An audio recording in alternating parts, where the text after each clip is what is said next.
पूजनीय माता आस कौर जी के आदेशानुसार आप प्रतिदिन अपने खेतों में निगरानी के लिए जाते थे।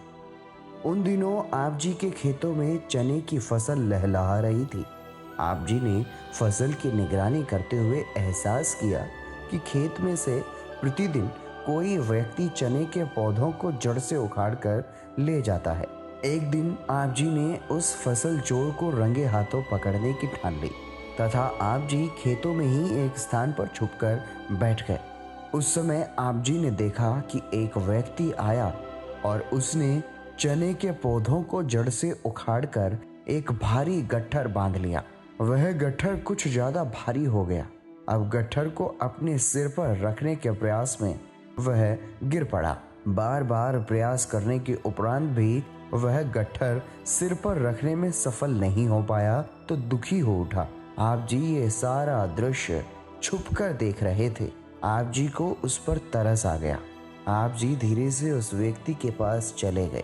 आप जी को अचानक वहां देखकर उस चोर के चेहरे की हवाइयां उड़ गई। डर के मारे वह बहुत कांप रहा था। रंगे हाथों पकड़े जाने पर वह व्यक्ति आप जी के चरणों में गिरकर अपने उस घृणित कार्य की माफी मांगने लगा तथा आप जी से कहने लगा कि सरदार साहब, मैं अपने किए पर बेहद शर्मिंदा हूँ।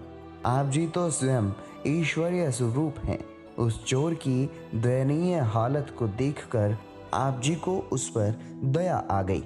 आप जी ने उसे शांत भाव से दिलासा दी कि वह शांत हो जाए, घबराए नहीं।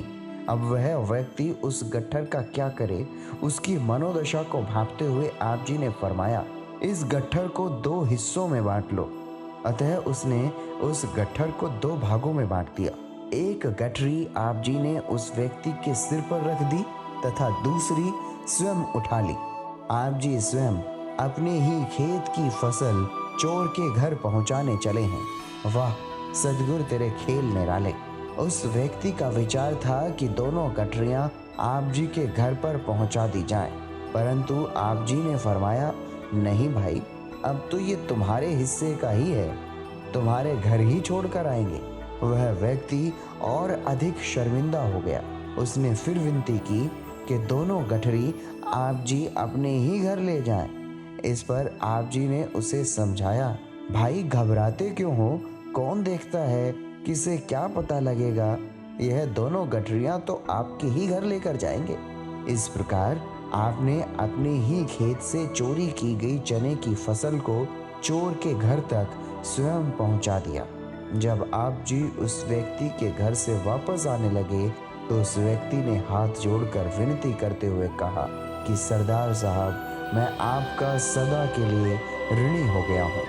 मैंने सोचा कहीं आप मुझे सजा दोगे, लेकिन जो आपने किया यह तो मैंने सोचा भी नहीं था। आप जी ने कहा कि हमेशा मेहनत करके ही खाना चाहिए, अब कभी भी ऐसा कर्म मत करना। उसने हाथ जोड़कर विनती करते हुए कहा कि मैं अब ऐसा कभी भी नहीं करूँगा।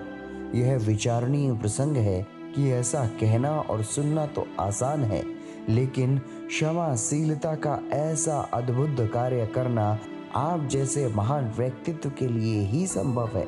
आप जी द्वारा दी गई शिक्षा पर वह व्यक्ति जीवन पर्यंत अडिग रहा।